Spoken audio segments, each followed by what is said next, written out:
அனைவருக்கும் வணக்கம். இன்றைய தினமணி செய்தித்தாள்ல என்னென்ன செய்திகள் இருக்கு அப்படிங்கிறத பார்ப்போம். முதல்ல பார்த்தோம் அப்படின்னா, நம்ம முதலமைச்சர் அவர்கள் ஒரு பெரிய அறிக்கையை வெளியிட்டிருக்காங்க. என்ன சொல்றாங்க அப்படின்னா, புதிய குற்றவியல் சட்டங்களை நிறுத்தி வைக்க வேண்டும் அப்படின்னு சொல்லி ஒரு பெரிய அறிக்கை. முக்கியமான அம்சங்கள் நெறைய இருந்துச்சு. ஒவ்வொன்னா நம்ம பார்ப்போம். புதிய குற்றவியல் சட்டங்களை நிறுத்தி வைக்க வேண்டும் அப்படின்னு சொல்றாரு. புதிய குற்றவியல் சட்டங்கள்னா என்ன? அப்ப பழைய குற்றவியல் சட்டங்கள்னு ஏதாவது இருக்கா? அப்படின்னு பார்த்தோம்னா இருக்கு. ஓகேங்களா? அது என்ன பழைய குற்றவியல் சட்டங்கள் அப்படின்னா, இந்தியன் பீனல் கோட் 1860ல வந்திருக்கும். 1862ல வந்து நமக்கு என்ஃபோர்ஸ் ஆயிரும். ஓகேவா? பார்த்தோம்னா நமக்கு சார்ட்டர் ஆக்ட் 1833க்கு கீழ பட்டய சட்டம் 1833ன்னு ஒண்ணு இருக்கு. அதுக்கு கீழ ஒரு லா கமிஷன் போட்டிருப்பாங்க. ஓகேங்களா? 1834ல. இத பேஸ் பண்ணி தான் இந்த ஐபிசி அப்படிங்கிறது வந்திருக்கு. ஜஸ்ட் ஐபிசி அப்படின்னா 1860. அடுத்தது கிரிமினல் ப்ரொசீஜர் கோட் அப்படின்னு இருக்கு. ஓகேங்களா? குற்றவியல் சட்டம் அப்படிங்கிறது 1974ல வந்திருக்கும் நமக்கு. ஓகேங்களா? நடைமுறைப்படுத்தப்பட்ட ஆண்டு. அடுத்தது இந்தியன் எவிடன்ஸ் ஆக்ட், இந்திய சாட்சிய சட்டம் அப்படின்னு சொல்றோம். 1872. இததான் நம்ம பழைய குற்றவியல் சட்டங்கள் அப்படின்னு சொல்றோம். இந்த 3 சட்டங்களையும் ரீப்ளேஸ் பண்ணி தான் நமக்கு புதிய குற்றவியல் சட்டங்கள் அப்படிங்கிறத போன வருஷம் வந்து 2023ல மத்திய அரசாங்கம் பாராளுமன்றத்துல ஒரு சட்டமாக கொண்டு வந்தாங்க. அது என்ன அந்த 3 சட்டங்கள் அப்படின்னு பார்த்தோம்னா, ஐபிசிக்கு பதிலா பாரதிய நியாய சன்ஹிதா அப்படிங்கிறத கொண்டு வந்திருந்தாங்க. சிஆர்பிசிக்கு பதிலா பாரதிய நாகரிக் சுரக்ஷா சன்ஹிதா அப்படின்னு கொண்டு வந்திருந்தாங்க.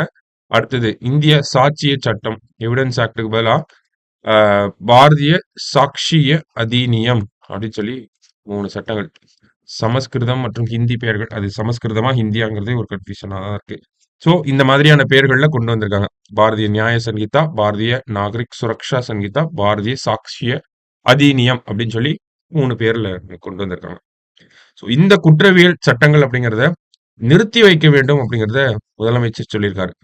போன வருஷமே கொண்டு வந்துட்டாங்க அப்படின்னா, இப்ப எதுக்கு நிறுத்தி வைக்கணும்னு சொல்றாரு?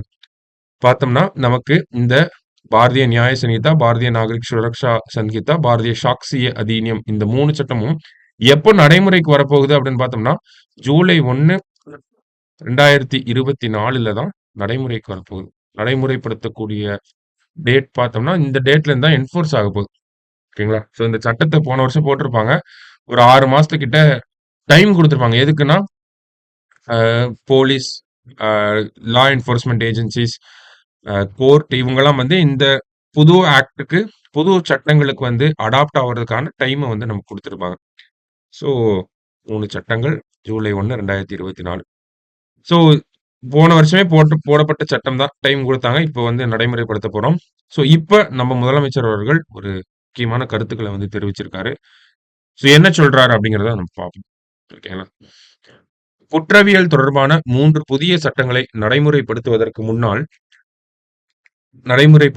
முன்னர் மாநில அரசுகளின் கருத்துக்களை பெற வேண்டும் அப்படிங்கிறத சொல்றாரு. ஓகேங்களா? இந்த சட்டங்கள நடைமுறைப்படுத்தக்கூடிய நாள் அப்படின்னு பார்த்தோம்னா, ஜூலை 1, 2024. ஸோ நடைமுறைப்படுத்துறதுக்கு முன்னாடி மாநில அரசாங்கத்தினுடைய கருத்துக்களை கேட்கணும் அப்படின்னு சொல்றாங்க. எதற்காக அப்படின்னு பார்த்தோம்னா, அது பின்னாடி சொல்லியிருப்பாங்க. அதுவரை புதிய சட்டங்களை நிறுத்தி வைக்க வேண்டும் அப்படின்னு சொல்லி மத்திய உள்துறை அமைச்சருக்கு நம்ம முதல்வர் வந்து ஒரு வேண்டுகோள் விடுத்திருக்காரு. ஓகேங்களா? இப்ப மாநிலங்களுடைய கருத்துக்களை கேட்கணும். மாநிலங்கள் கிட்ட கலந்தாலோசனை செய்யணும். கன்சல்டேஷன் அப்படிங்கிறது ஸ்டேட்ஸ்க்கு கூட பண்ணியிருக்கணும் அப்படிங்கிறது சொல்ல வராங்க. ஓகேங்களா? கன்சல்டேஷன் பண்ணாம எடுத்துட்டாங்க. அப்ப கன்சல்டேஷன் பண்ணணும் அப்படிங்கிறத சொல்றாங்க. ஓகேவா? வேற என்ன சொல்லியிருக்காங்க அப்படின்னு பார்ப்போம். கன்சல்டேஷன் அப்படிங்கிற ஒரு பாயிண்ட் சொல்லியிருக்காங்க. அடுத்தது, இந்த சட்டங்கள் அனைத்தும் இந்திய அரசமைப்பு சட்டத்தின் ஒத்திசைவு பட்டியலில் 3வது பிரிவின் கீழ் கொண்டு வரப்பட்டுள்ளன. அது என்ன ஒத்திசைவு பட்டியல்? கேள்விப்பட்டிருக்க மாட்டோம். இங்கிலீஷ் மீடியம் ஸ்டூடண்ட்ஸ்லாம் கேள்விப்பட்டிருக்க மாட்டோம். ஒண்ணும் இல்ல. கன்கரண்ட் லிஸ்ட்ட தான் அப்படி சொல்றாங்க. ஓகேவா? நமக்கு union list, state list, concurrent list அப்படின்னு சொல்லி இருக்கு இல்லையா? இதுல இந்த கன்கரண்ட் லிஸ்ட்க்கு கீழ தான் இந்த 3 சட்டங்களும் வருது. நியாய சன்ஹிதா, பாரதி சுரக்ஷா சன்ஹிதா, சாக்ஷி அதிநியம் 3மே எங்க வருதுன்னா, கன்கரண்ட் லிஸ்ட்க்கு கீழ தான் வருது. ஓகேவா? அததான் ஒத்திசைவு பட்டியல் அப்படின்னு சொல்லி சொல்றாங்க. ஒத்திசைவு பட்டியலில் கொண்டு வரப்பட்டால் மத்திய, மாநில அரசுகளுக்கு தொடர்புடையதாக இருக்கும். ஓகேவா? கன்கரண்ட் லிஸ்ட்னா both centre and state can enact legislations in this concurrent list இல்லையா? ஆனா ஸ்டேட் பார்லிமெண்டோட லெஜிஸ்லேஷன் தான் அதிக பவர் இருக்கும் அங்க. அதுதான் சொல்ல வராங்க. மத்திய அரசுக்கும், மாநில அரசுக்கும் நெருங்கிய தொடர்பு இருக்கக்கூடியது தான் இந்த ஒத்திசைவு பட்டியலில் இருக்கக்கூடிய அம்சங்கள் எல்லாமே அப்படிங்கிறது. அதன்படி புதிய குற்றவியல் சட்டங்கள் குறித்து மாநில அரசுகளுடன் விரிவான ஆலோசனை நடத்தப்பட்டிருக்க வேண்டும் அப்படிங்கிறத சொல்றாங்க. ஸோ நீங்க சட்டத்த கொண்டு வரீங்க. அது வந்து ஷெட்யூல் 7ல பார்த்தோம்னா கன்கரண்ட் லிஸ்ட்ல வந்து இருக்கு. கன்கரண்ட் லிஸ்ட்ல இருக்கப்போ மாநில அரசுகள், மத்திய அரசுகள் எல்லாருக்குமே சேர்ந்த ஒரு சட்டமா தான் இருக்கு. அப்படிங்கிறப்ப மாநில அரசாங்கத்துடைய ஆலோசனை அப்படிங்கிறத நீங்க வாங்கியிருக்கணும். மாநில அரசாங்கம் கிட்ட நீங்க ஆலோசனை பெறாமயே இந்த சட்டம் அப்படிங்கிறது இயற்றப்பட்டிருக்கு அப்படிங்கிற ஒரு கருத்த முன்வைக்கிறாங்க. எல்லா மாநில அரசாங்கத்துடைய கருத்துக்கள் கேட்கப்படாம இருக்கு அப்படிங்கிற ஒரு குற்றச்சாட்ட வந்து வைக்கிறாங்க. அதே மாரி பார்த்தோம்னா, பாராளுமன்றத்தில இந்த சட்டம் கொண்டு வரப்பட்டுச்சு. பாராளுமன்றத்திலயும் அங்க ஒரு கலந்தாலோசனை நடந்திருக்கா? கன்சல்டேஷன் நடந்திருக்கா? அப்படின்னு பார்த்தோம்னா, எதிர்க்கட்சிகள் பெருசா எந்த ஒரு பிரசன்ஸும் இல்லாம எதிர்க்கட்சிகள் வெளிநடப்பு செஞ்சிருப்பாங்க. அந்த மாதிரியான தருணங்கள்ல இந்த சட்டம் அவசர நிலையில வந்து இயற்றப்பட்டிருக்கு அப்படிங்கிறத ஒரு குற்றச்சாட்ட வைக்கிறாங்க. வேற என்ன சொல்றாங்க அப்படின்னு பார்த்தோம்னா, 3 புதிய சட்டங்களுக்கும் சமஸ்கிருத பெயர்கள் சூட்டப்பட்டுள்ளன. இது இந்திய அரசமைப்பு சட்டத்தின் 348வது பிரிவுக்கு முற்றாக எதிரானது அப்படின்னு சொல்றாங்க. இப்ப ஆர்டிகிள் 348 வயலேட் பண்ற மாரி இருக்கு அப்படின்றத நம்ம முதல்வர் ஒரு குற்றச்சாட்டா வைக்கிறாரு.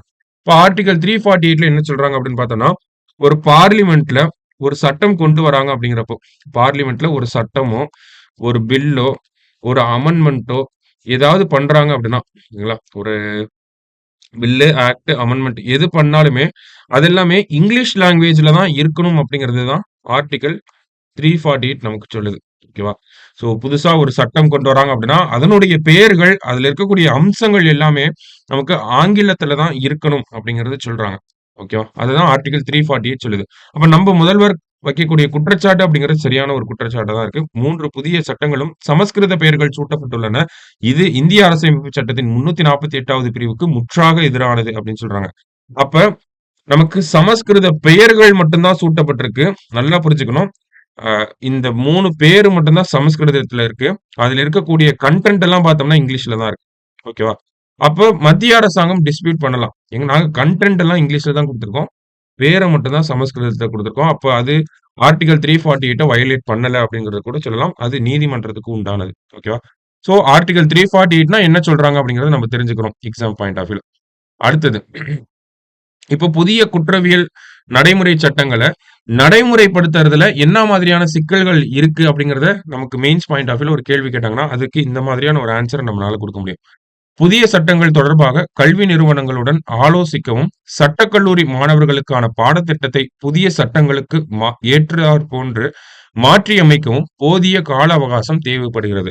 சோ, நம்ம கொஞ்ச நாள் தள்ளி போடலாம் அப்படிங்கிறது தான் நம்ம முதல்வர் அமித்ஷா அவர்கள் கிட்ட ஹோம் மினிஸ்டர் கிட்ட வேண்டுகோள் வச்ச ஒரு விஷயம். எதற்காக தள்ளி போடலாம் அப்படின்னு பார்த்தோம்னா, புதிய சட்டங்கள் தொடர்பாக கல்வி நிறுவனங்களோட எஜுகேஷனல் இன்ஸ்டிடியூஷன்ஸோட ஒரு கன்சல்டேஷன், ஸ்டேட்ஸோட ஒரு கன்சல்டேஷன். அதே மாரி பார்த்தோம்னா, இந்த லா ஸ்டூடண்ட்ஸோடைய கரிக்குலம மாத்தணும் நம்ப. புதிய சட்டங்களுக்கு ஏற்றவாறு. ஏன்னா, பழைய சட்டங்கள் பேசிஸ்ல தான் இப்போ வரைக்கும் அட்மிஷன்லாம் நடந்துட்டு இருக்கு. அப்ப புதிய சட்டங்கள் பேசிஸ்ல கரிக்குலம், சிலபஸ் எல்லாத்தையும் மாத்த வேண்டிய ஒரு கட்டாயம் இருக்கு. அப்ப அதுக்கு ஒரு டைம் தேவைப்படுது.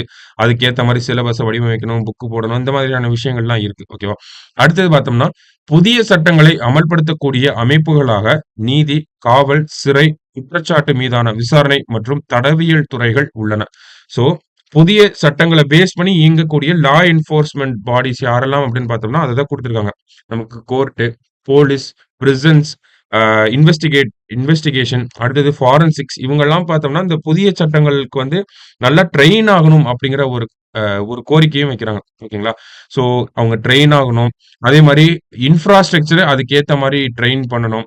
இந்த மாதிரியான நடைமுறை சிக்கல்கள் இருக்கு.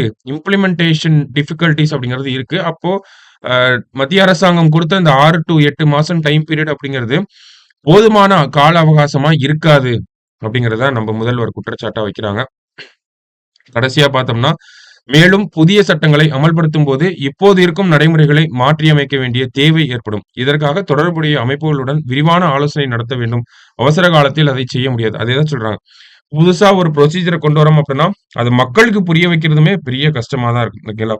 முன்னாடிலாம் பெயில் குடுப்பீங்க, இப்ப ஏன் குடுக்க மாட்டீங்க அப்படிங்கிற ஸ்டேஷன்ல வந்து சண்டை போடுவாங்க. இந்த மாதிரியான விஷயங்கள்லாம் இருக்கும். அப்ப இத மக்கள் மத்தியிலும் விழிப்புணர்வை ஏற்படுத்தி, நமக்கே பாதி பேருக்கு தெரிய மாட்டேங்குது. இந்த மாரி சட்டங்கள்லாம் வந்திருக்கா இல்லையா அப்படிங்கிறது. அப்ப மக்கள் சாமானிய மக்கள் மத்தியில ஒரு விழிப்புணர்வு ஏற்படுத்தி நடைமுறைப்படுத்துறதுக்கு ஒரு குறிப்பிட்ட கால அவகாசம் அப்படிங்கிறது தேவைப்படுது. அந்த கால அவகாசம் குடுத்தோம் அப்படின்னா, நமக்கு சரியான முறையில கலந்தாலோசனை செஞ்சு, இன்ஃப்ராஸ்ட்ரக்சர டெவலப் பண்ணி, ஒரு அவேர்னஸ கிரியேட் பண்ணி, அப்புறமா இந்த சட்டங்கள வந்து கொண்டு வரப்போ, இன்னமும் எஃபெக்டிவா இருக்கும் அப்படிங்கிறத சொல்றாங்க. மேலும் பார்த்தோம்னா, இந்த சட்டத்திலே ஒரு சில அந்த சட்டத்தினுடைய உட்பிரிவுகள்ல முரண்பாடுகள் அப்படிங்கிறது பல மாநிலங்களுக்கும், மத்திய அரசாங்கங்களுக்கும் இருக்க தான் செய்யுது. அப்படிங்கிறப்போ நெறைய டிஃபிகல்டீஸ் அப்படிங்கிறத நம்ம அடுக்கிட்டே போறோம் இல்லையா? இந்த ஒரு ஆர்டிகில்லே இவ்ளோ டிஃபிகல்டீஸ பார்த்துட்டோம். இன்னும் நெறைய டிஃபிகல்டீஸ் அப்படிங்கிறது இருக்கு. அப்படிங்கிறப்போ இந்த டிஃபிகல்டீஸ் எல்லாம் அட்ரஸ் பண்ணிட்டு, அதுக்கப்புறமா சட்டங்கள கொண்டு வந்தோம்னா சரியாக இருக்கும் அப்படிங்கிறது தான் நம்ப முதலமைச்சர் அவர்கள் சொல்லியிருக்காங்க. சோ, இத நம்ம both prelims and mains point of வியூலயும் அப்ரோச் பண்ணலாம். ஃபர்ஸ்ட் எந்த சட்டத்த யாரு ரீப்ளேஸ் பண்றா? இப்ப இந்தியன் பீனல் கோட ரீப்ளேஸ் பண்றது யாரு அப்டின்னா, பாரதிய நியாய சங்கீதா. சோ, இந்த மாதிரி விஷயங்கள நமக்கு பிரிலிம்ஸ் பாயிண்ட் ஆஃப் வியூல கேட்கலாம். ஐபிசிக்கு பதிலா இது, சிஆர்பிசிக்கு பதிலா நாகரிக் சுரக்ஷா சங்கீதா, எவிடன்ஸ் ஆக்ட்க்கு பதிலா சாக்ஷி அதிநியம் அப்படிங்கிறது எப்போ நடைமுறைப்படுத்தலாம் அப்படிங்கிறது, இந்த ஒரு விஷயம். அடுத்தது பார்த்தோம்னா, இந்த ஆர்டிகிள் 348 அப்படிங்கிற இந்த விஷயம். எந்த லிஸ்ட்ல வச்சிருக்காங்க இந்த 3 சட்டத்தையும் கன்கரண்ட் லிஸ்ட் இதெல்லாம் நமக்கு பிரிலிம்ஸ் பாயிண்ட் ஆஃப் வியூல பார்க்கலாம். இந்த ஒரு டிஸ்கஷன் அப்படிங்கிறதே நம்ம மெயின்ஸ் பாயிண்ட் ஆஃப் வியூல அப்ரோச் பண்ணலாம். சரிங்களா? அது என்ன கேள்வி கேட்கறாங்களோ அதற்கேத்த மாரி நம்ம ஆன்ஸர வடிவமைக்கிற மாரி இருக்கும். ஸோ முக்கியமான ஆர்டிகள், ஃபர்ஸ்ட் ஆர்டிகிளா இதுதான் பார்க்குறோம். இன்னைக்கு நெறைய முக்கியமான ஆர்டிகளும் இருந்துச்சு. அடுத்தது பார்த்தோம்னா, வெளிமாநில பதிவெண் ஆம்னி பேருந்துகளை இயக்கினால் பறிமுதல் அப்படின்னு சொல்லி போக்குவரத்து துறை நமக்கு சொல்லியிருக்காங்க. ஸோ போன வாரமே இந்த ஒரு விஷயம் நடைமுறைப்படுத்த வேண்டியதா இருந்துச்சு. வெளிமாநில பதிவெண்கள் நமக்கு பார்த்திருப்போம். இந்த ஆம்னி பஸ்ஸஸ்லாம் பார்த்தோம்னா, டிஎன் ரெஜிஸ்ட்ரேஷன் கம்மியா தான் இருக்கும். பாண்டிச்சேரி, கர்நாடகா, கேரளா இந்த மாரி ரெஜிஸ்ட்ரேஷன் தான் பண்ணியிருப்பாங்க. எதற்காக அப்படின்னா, டாக்ஸ்ல இருந்து எஸ்கேப் ஆவறதுக்கு. ஓகேங்களா? மாநில வரிகள்ல இருந்து தப்பிக்கிறதுக்காக இந்த ஒரு விஷயத்த பண்ணுவாங்க. அதே மாரி தமிழ்நாடு அப்படின்னு பார்க்குறப்போ நெறைய ரெகுலேஷன்ஸ் அப்படிங்கிறது இருக்கு. இந்த பேருந்துகளுடைய கட்டமைப்பு, என்ன மாதிரியான பஸ்ஸஸ் இருக்கணும், அ அந்த மாதிரியான விஷயங்கள்லாம் நெறைய இருக்கு. ஸோ அதுலேருந்து தப்பிக்கிறதுக்காக வெளிமாநில பதிவெண்கள வந்து வச்சுப்பாங்க. ஓகேவா? ஸோ அந்த ஒரு விஷயத்த ஒழுங்குபடுத்தியிருக்காங்க போக்குவரத்து துறை. வெளிமாநில பதிவெண் ஆம்னி பேருந்துகள் இருந்துச்சுன்னா, இனிமேல் அவங்கள இயக்கக்கூடாது அப்படிங்கிறத சொல்லியிருக்காங்க. வெளிமாநில பதிவெண் ஆம்னி பேருந்துகள தமிழ் தமிழ்நாட்டு பதிவெண்ணாக மாத்துறதுக்கு கால அவகாசமும் குடுத்திருந்தாங்க. அந்த கால அவகாசம் அப்படிங்கிறது முடிஞ்சிருச்சு. இப்போதைக்கு இதுக்கப்புறமா வெளிமாநில பதிவெண் ஆம்னி பேருந்துகளை இயக்கக்கூடாது அப்படிங்கிறத திட்டவட்டமா சொல்லியிருக்காங்க.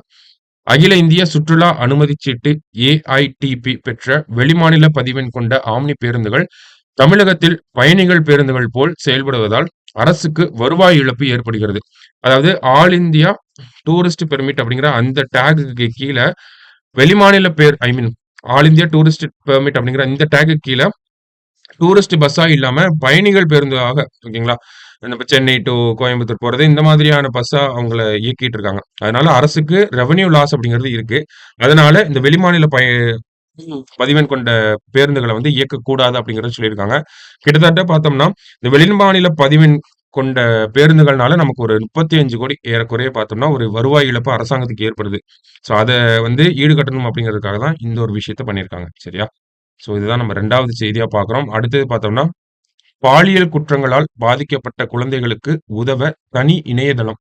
நம்ம முதல்வர் சாரி இளைஞர் நலன் மற்றும் விளையாட்டு மேம்பாட்டுத்துறை அமைச்சர் வந்து தொடங்கி வச்சிருக்காங்க. ஸோ என்ன அப்படின்னு பார்த்தோம்னா, பாலியல் குற்றங்களால் பாதிக்கப்பட்ட குழந்தைகளுக்கு உதவுவதற்காக தனி இணையதள முகப்பு உருவாக்கப்பட்டுள்ளது.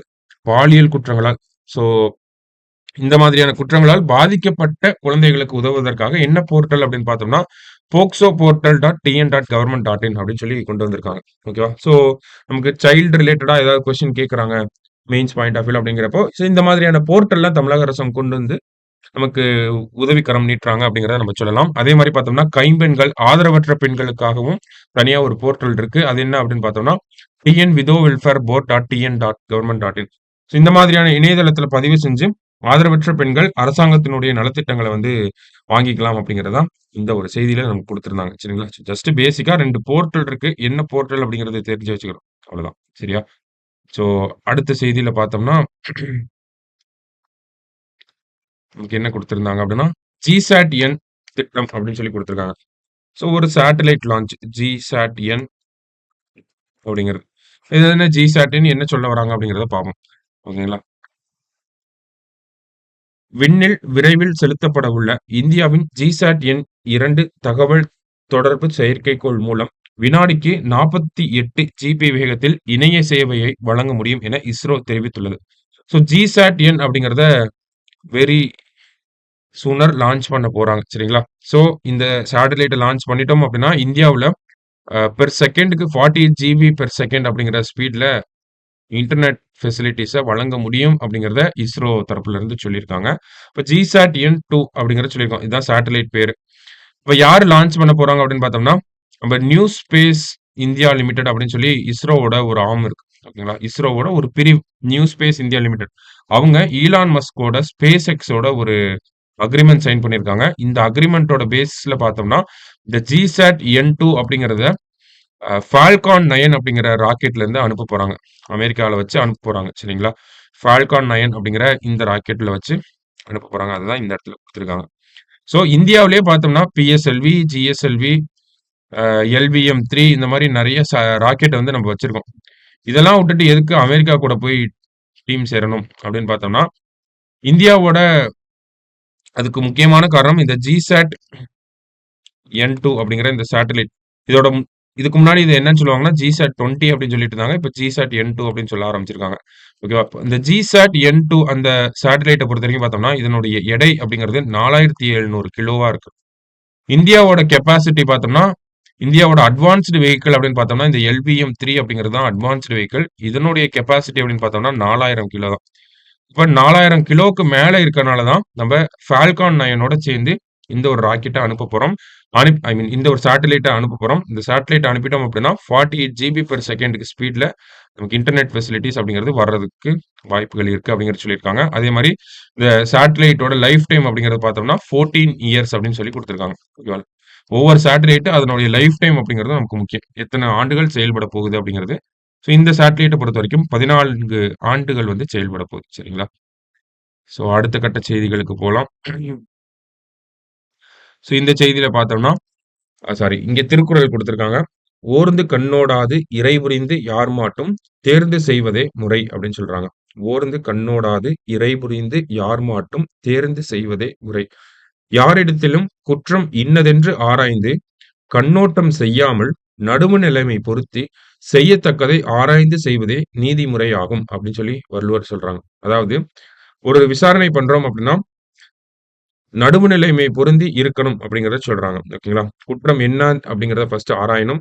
எந்த ஒரு ஆதரவான இல்ல எதிரான நிலைப்பாடும் எடுக்காம, எந்த ஒரு கண்ணோட்டம் இல்லாம நடுவு நிலைமையோடு இருந்து என்ன குற்றம், அதற்கு என்ன செய்யலாம் அப்படிங்கிறத செய்யறது தான் நீதிமுறையாகும் அப்படின்னு சொல்லி வள்ளுவர் சொல்றாரு. திருக்குறள் எண் 541 அதிகாரம் செங்கோன்மை.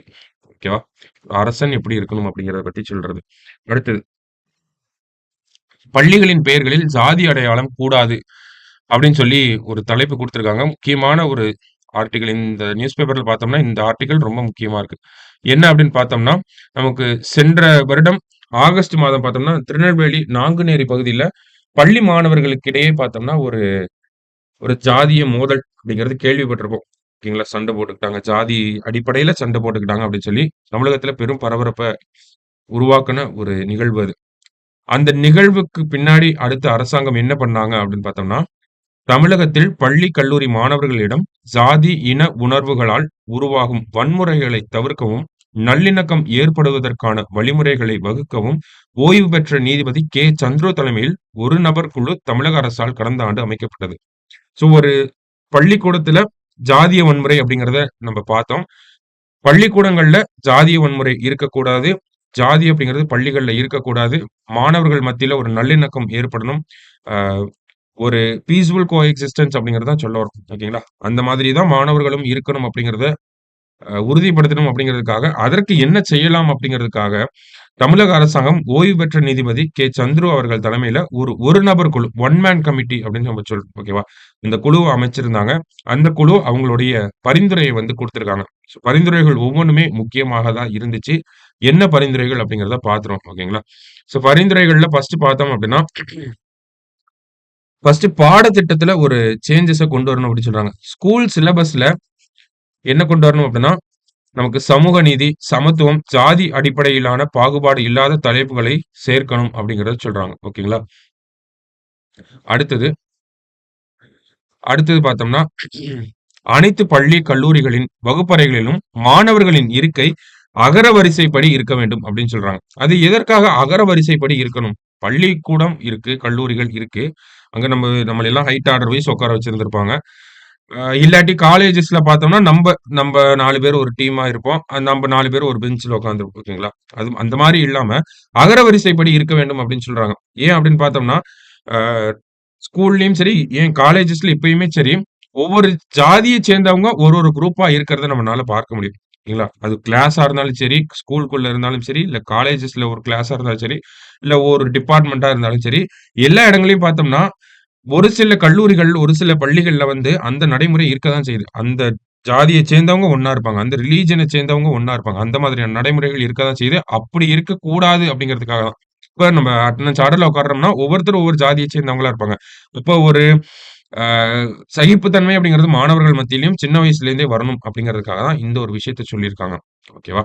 ஸோ அடுத்தது பார்த்தோம்னா, பள்ளி பெயர்கள்ல வந்து ஜாதி பெயர்கள் இருக்கக்கூடாது அப்படிங்கிற ஒரு பரிந்துரையை குடுத்திருக்காங்க. அரசு பள்ளிகள் இருந்துச்சுன்னா, அதுக்கு பேரு அரசு பள்ளி அவ்வளோதான். ஓகேங்களா? அதுக்கு வந்து ஆதி திராவிடர் நலன் பள்ளி, கள்ளர் மீட்பு பள்ளி அந்த மாரிலாம் எதுவும் இருக்கக்கூடாது.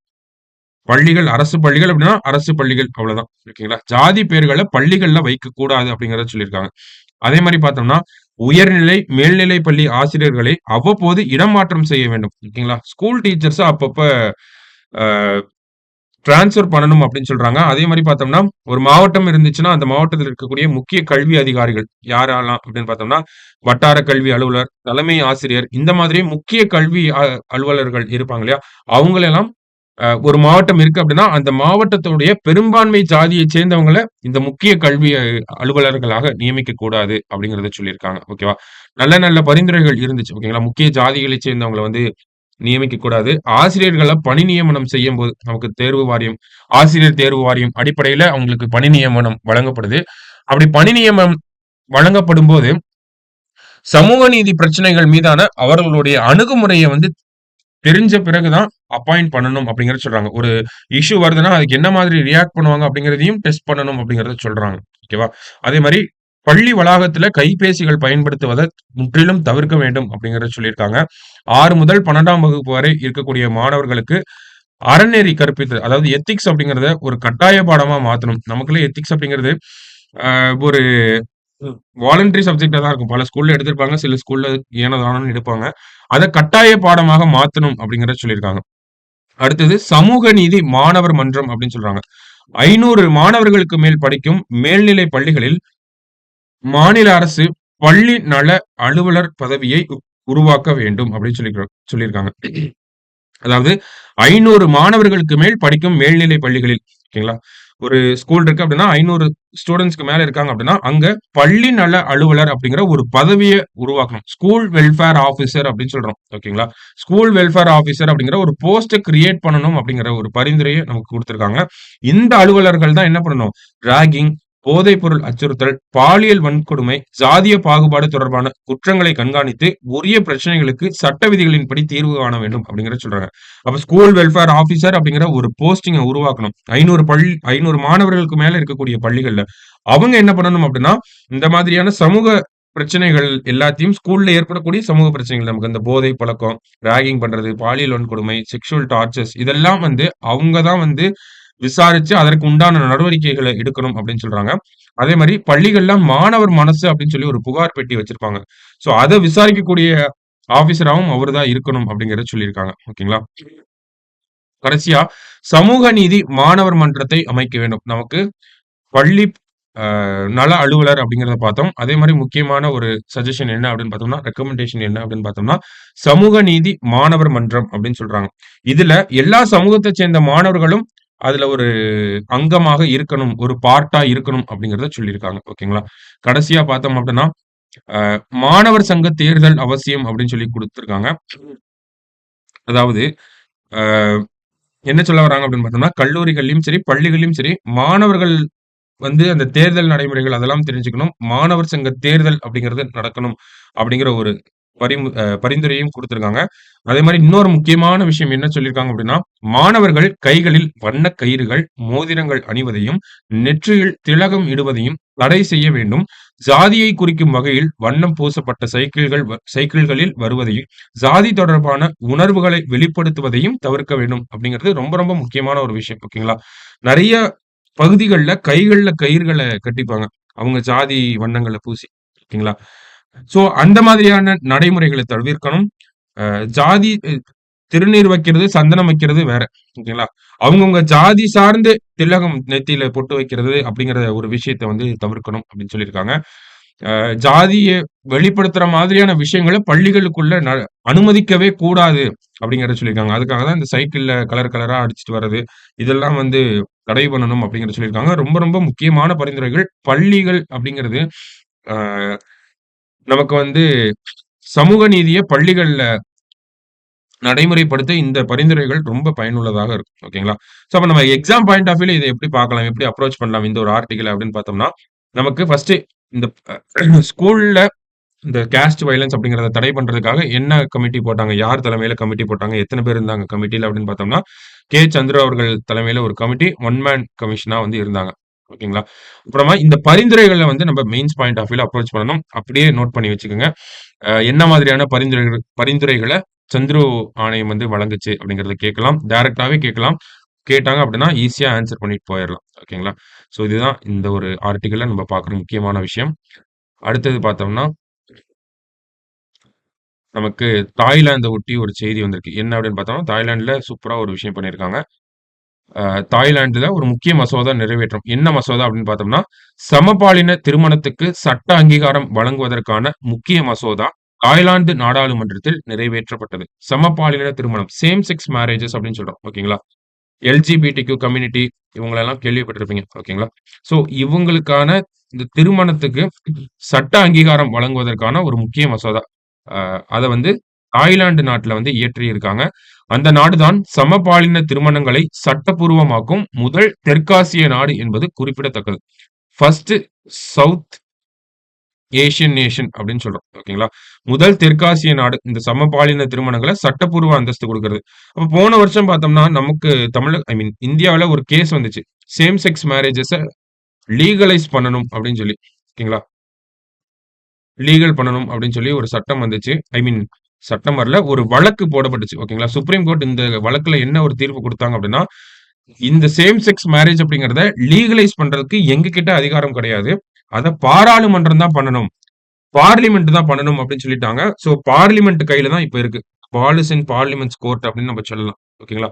பாராளுமன்றம் என்ன பண்ணணும் அப்படின்னா, இந்த மாதிரி இந்த தாய்லாந்துல பண்ணியிருக்காங்க இல்லையா? சேம் செக்ஸ் மேரேஜ அங்கீகரிச்சிருக்காங்க இல்லையா? ஒரு சட்டம் கொண்டு வந்து, அந்த மாரி நம்ம பார்லிமென்ட் பண்ணணும். ஓகேங்களா? சோ தாய்லாந்த பொறுத்தவரைக்கும் குடுத்துட்டாங்க. இந்தியாவ பொறுத்தவரைக்கும் இதுதான் அந்த நிலை. ஓகேவா? சோ கடைசியா பார்த்தோம்னா, நமக்கு 4 இடங்களில் புதிதாக அகழாய்வு பணிகள் அப்படின்னு சொல்லியிருக்காங்க. ஸோ என்னென்ன அகழாய்வு பணிகள் அப்படிங்கிறத பார்க்கிறத விட, என்ன அகழாய்வு அந்த பிளேஸு, என்ன டிஸ்ட்ரிக்ட் அத மட்டும் நம்ம பார்ப்போம். சரிங்களா? ஸோ கீழடி நமக்கு தெரியும். 10ஆம் கட்ட அகழாய்வு அப்படிங்கிறது ஆரம்பிக்க போறாங்க. கீழடிய பொறுத்தவரைக்கும் பார்த்தோம்னா, நமக்கு 2014ல இருந்து அகழாய்வு பணிகள் போயிட்டு இருக்கு. கிட்டத்தட்ட 804 பொருட்கள வந்து தொல்பொருட்கள வந்து கண்டுபிடிச்சிருக்காங்க. கீழடி, சிவகங்கை, கீழடி பக்கத்திலேயே இருக்கக்கூடிய கிளஸ்டர் ரீஜியன் ஆஃப் கீழடி அப்படின்னு சொல்லுவோம். கொந்தகை அப்படின்னு சொல்லி. சோ அதுவும் விருதுநகர்ல ஓகேங்களா? சோ கீழடி, கொந்தகையில நமக்கு அகழாய்வு பணிகள் இந்த ஆண்டு நடக்கப் போகுது. சோ அதை ஒட்டின ஒரு விழால இதெல்லாம் நமக்கு சொல்லியிருக்காங்க. ஓகேங்களா? அடுத்தது பார்த்தோம்னா, விருதுநகர் மாவட்டம் வேம்பக்கோட்டையில அகழாய்வு பணிகள் நடக்கப் போகுது. திருவண்ணாமலை மாவட்டம் கீழ்நமண்டி அப்படிங்கிற பகுதியில நமக்கு அகழாய்வு பணிகள் நடக்கப் போகுது. புதுக்கோட்டை மாவட்டம் பொற்பனை கோட்டையிலயும் நமக்கு அகழாய்வு பணிகள் நடக்கப் போகுது. கடைசியா பட்ஜெட்ல சொன்ன மாதிரி முதல் கட்டமா இப்பதான் இங்கெல்லாம் நடக்கப் போகுது. இந்த திருவண்ணாமலை மாவட்டம் கீழ்நமண்டி, அடுத்தது பார்த்தோம்னா, தென்காசி மாவட்டத்தில இருக்கக்கூடிய திருமாலபுரம், கிருஷ்ணகிரியில இருக்கக்கூடிய சின்னானூர், திருப்பூர் மாவட்டத்தில இருக்கக்கூடிய கொங்கல் நகரம், கடலூர் மாவட்டத்தில இருக்கக்கூடிய மருங்கூர், இங்கெல்லாம் பார்த்தோம்னா பட்ஜெட்ல சொல்லியிருந்தாங்க. இங்கெல்லாம் நாங்க அகழ்வாராய்ச்சி பண்ண போறோம் அப்படிங்கிறத. ஸோ அதற்கான பணிகள் ஆரம்பிக்க போகுது. கடைசியா பார்த்தோம்னா, தருமபுரி மாவட்டம் இந்த பெரும்பாலை அப்படிங்கிற அகழ்வாராய்ச்சி தளம் அப்படிங்கிறது நமக்கு தருமபுரியில இருக்கு அப்படிங்கிற செய்திய தெரிஞ்சுக்கோங்க. ஓகேவா? பெரும்பாலை அப்படின்னா தருமபுரி. ஓகேவா? ஸோ இதுதான் இன்னைக்கு நம்ம பார்க்குற கடைசி செய்தியாக இருக்கு. ஓகேவா? ஸோ இன்னைக்கு செய்தித்தாள பார்த்தோம்னா, எல்லா செய்தியுமே நமக்கு ரொம்ப, ரொம்ப முக்கியமான செய்திகளா தான் இருந்துச்சு. ஓகேவா? ஸோ நல்லா பார்த்து வச்சுக்கோங்க. நம்ம நாளை செய்தித்தாள் வாசிப்புல சந்திக்கலாம். நன்றி.